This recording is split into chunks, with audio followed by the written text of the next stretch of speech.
istana. Apa maunya Pak Sugron? Saya kan bisa menguratkan dia terbuka. Kalau perlu siarkan secara umum gini. Alasan-alasannya. Ini tidak ada istilah kiai oposisi, itu tidak ada. Tidak ada. Kiai musuh negaranya itu nggak ada. Tapi kalau kiai sayang sama negaranya ada. Kiai yang cinta sama negara itu semuanya. Beda pendapat, bukan dimusuhi, tapi dipanggil, diundang. Jangan dipanggil ya, diundang. Kalau dipanggil kayaknya mau diperiksa gitu loh. Kalau ada ulama yang berbeda dengan pemerintah, bukan dimusuhi, diundang ke istana, suruh bicara dengan terbuka. Ini mestinya dalam negara demokrasi ini. Jangan dianggap yang mengoreksi itu membenci. Justru yang mengoreksi itu yang cinta, memelihara negara kita itu, negara yang milik kita semua.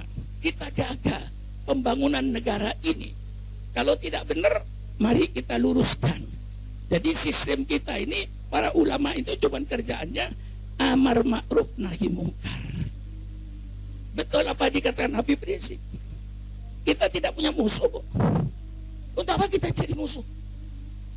Kita tidak punya musuh. Negara bukan musuh kita. Partai politik bukan musuh kita. Semuanya bangsa, satu bangsa. Untuk ingin bersama-sama membangun bangsa. Jadi tidak ada istilah oposisinya, tidak ada. Kemudian kita punya kewajiban. Idza ra'ahadum mungkaran falyughayyir biyadihi wa illam yastati' fa biqalbihi wa illam yastati' fa bilisani wa illam yastati' fa biqalbihi wa dzalika adaful iman. Wa dzalika adaful iman. Yang imannya kuat, kalau melihat perongkaran, robah dengan tangannya. Kalau kita punya kekuasaan, mestinya semua aparat pemerintah ini satu, lawannya pemerintah itu sama dengan lawannya ulama. Lawannya pemerintah kedoliman, lawannya pemerintah ketidakadilan. Lawan pemerintah yang harus mensejahterakan rakyat. Tidak ada musuh. Kita bukan musuh pemerintah, kita bukan musuh partai politik, kita tidak mau cari musuh, kita mau mencari pembenaran. Setiap yang kita lihat itu tidak benar, mari kita luruskan. Kalau ulamanya tidak meluruskan, ulamanya yang berdosa, yang digebukin oleh malaikat munkar wa nakir. Ini sebabnya. Kalau seandainya tidak ada malaikat munkar wa nakir, biarin aja ketoliman. Karena masih ada malaikat munkar wa nakir yang akan menanyakan kepada ulama, mengapa kau membiarkan kemungkaran? Mengapa kau membiarkan kedoliman? Mengapa kau membiarkan ketidakadilan? Ini seluruhnya ulama akan dituntut nanti di akhirat. Oleh sebab itu kewajiban amar ma'ruf nahi mungkar. Maka saya nyatakan dalam pertemuan ini, kita semuanya tidak ada yang bermusuhan. Seluruhnya bangsa Indonesia, rakyat Indonesia, semuanya ingin membangun bangsa Indonesia. Tidak ada musuh. Sekali lagi saya tegaskan, ulama tidak punya musuh. Ulama tidak mencari musuh. Ulama tugasnya amar ma'ruf nahi mungkar, amar ma'ruf nahi mungkar. Maka saya sudah 58 tahun amar ma'ruf nahi mungkar saya ini. Umur saya 82 tahun. Sejak zaman Bung Karno saya sudah gini tangan saya kalau pidato. Tahun 65 saya masih ada di pondok pesantren. Saya tahu kekejamannya PKI itu. Saya tidak tidur di pondok, tidur di kampung-kampung di bawah pohon kelapa dengan pedang.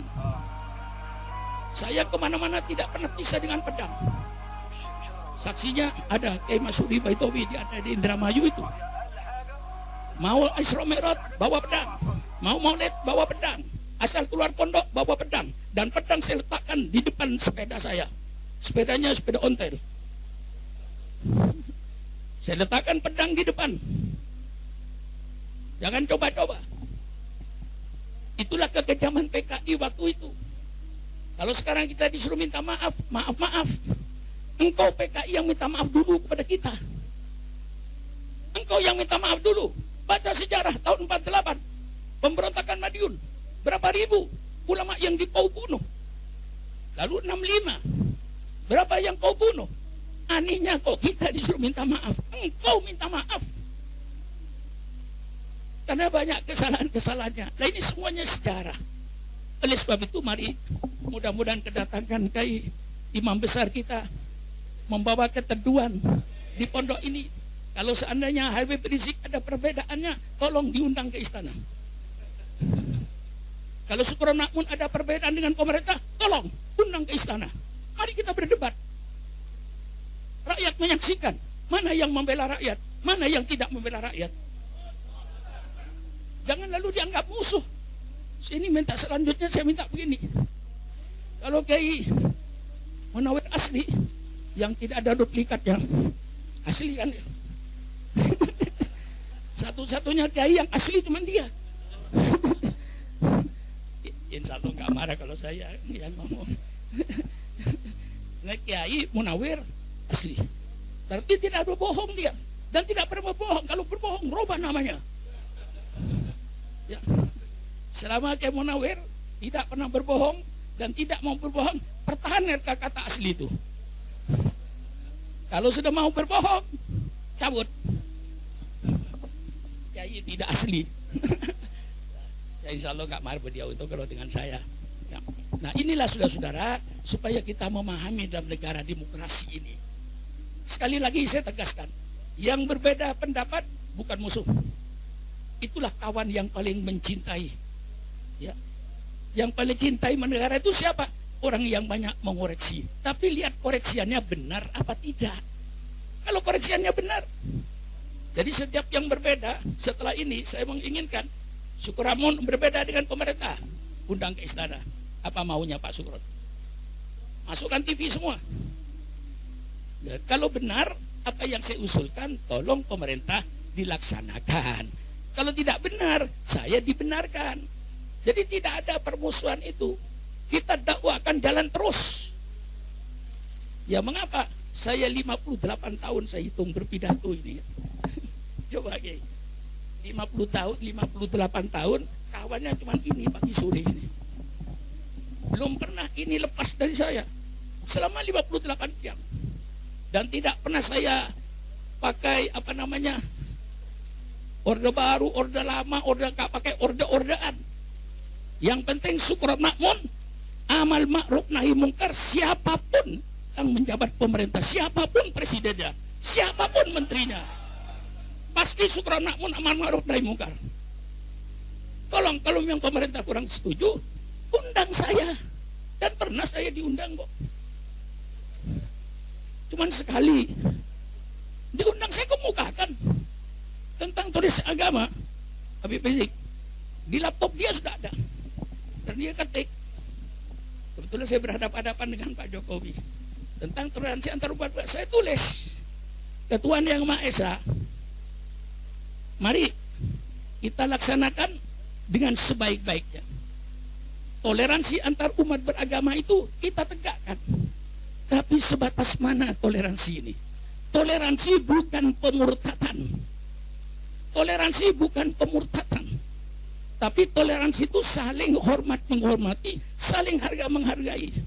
Cukup umat Islam dan toleransinya, jangan mengganggu mereka yang mau beribadat. Cukup. Itu saja. Orang Kristen mau ke gereja, persilakan. Orang Hindu mau ke gereja, persilakan. Kita cukup tidak mengganggu dan menghormati mereka. Sampai di situ. Kalau kita dipaksa untuk membenarkan semua agama, itu berarti pemurtatan. Kita tetap bagaimanapun toleransinya, inna dina indallahil Islam. Sesungguhnya agama yang diridhoi oleh hanya agama, hanya agama, hanya agama. Maka semua agama benar menurut pemeluknya masing-masing. Saya sampaikan sama Pak Jokowi. Semua agama benar menurut pemeluknya masing-masing. Nah, lalu saling hormat menghormati, saling harga menghargai. Jangan menegakkan agama kepada orang yang sudah memeluk agama tertentu.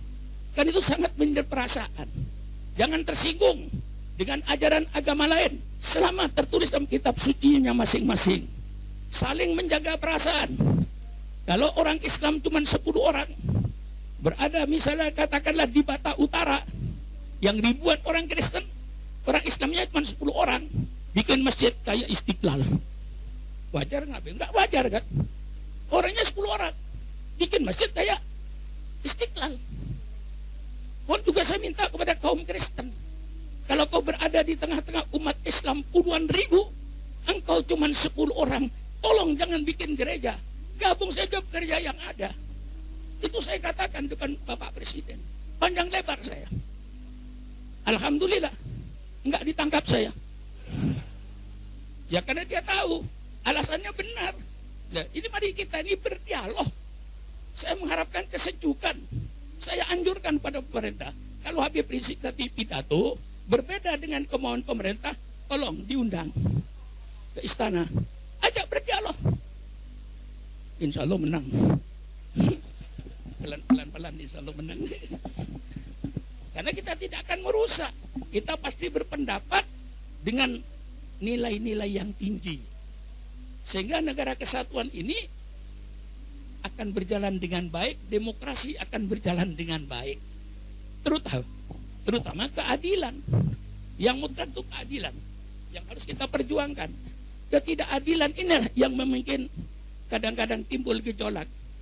Maka keadilan mutlak kita tegakkan, dan itu termasuk Pancasila.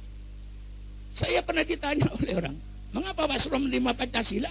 Saya jawab, saya terima Pancasila karena apa yang ada di Pancasila, dari sila pertama sampai sila kelima ada di Quran. Tapi apa yang ada di Quran belum tentu ada di Pancasila. Batalnya wudhu nggak ada di Pancasila. Betul? Rukun salat tidak ada. Saya bernegara Pancasila. Saya beragama Quran hadis. Bisa dipisah. Saya beragama Quran dan hadis dengan ijma dan qiyas sebagai sumber hukumnya. Lalu bernegara saya dengan Pancasila. Karena apa yang ada di Pancasila mulai sila pertama, ketuhanan yang Maha Esa. Yang paling tegas Islam. Wa ilahukum ilahu wahid. Tegaskan. Baik, bila sila selanjutnya itu tidak ada yang bertentangan dengan Islam. Pancasila tidak bertentangan dengan Islam. Apa yang ada dalam Pancasila ada di dalam Islam.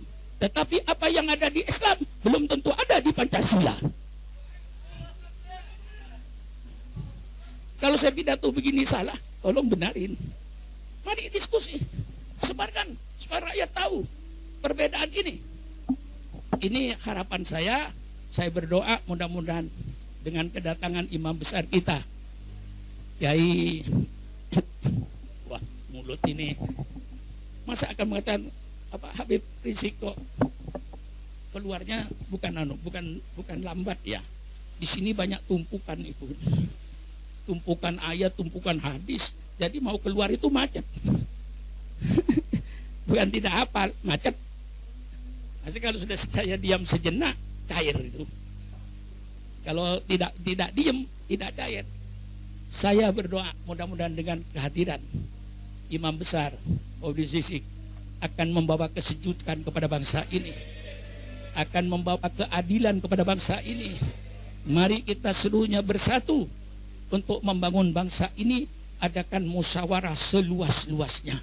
Ini harapan saya, dan alhamdulillah saya mengikuti beliau mulai dari lapangan kemarin, cuman di atas tempat tidur sampai tadi pagi saya masih ikutin beliau ceramahnya di depan para santri-santri muda-muda. Itu saya ikuti mulai dari lapangan terbang sampai saat ini malam, sampai tadi pagi saya ikuti perkembangannya. Inilah barangkali yang saya sampaikan. Mudah-mudahan Allah senantiasa melindungi kita bersama. Kita yang dipanjangkan umur, mudah-mudahan senantiasa mendapat taufik dan hidayah dari Allah Subhanahu wa ta'ala, dengan keyakinan bahwa kalau kita membela agama Allah, insya Allah Allah yang membela. In tansurullah yansurkum yuthabbit aqdamakum. Inilah saja, kurang lebihnya saya minta maaf. Wassalamualaikum warahmatullahi wabarakatuh.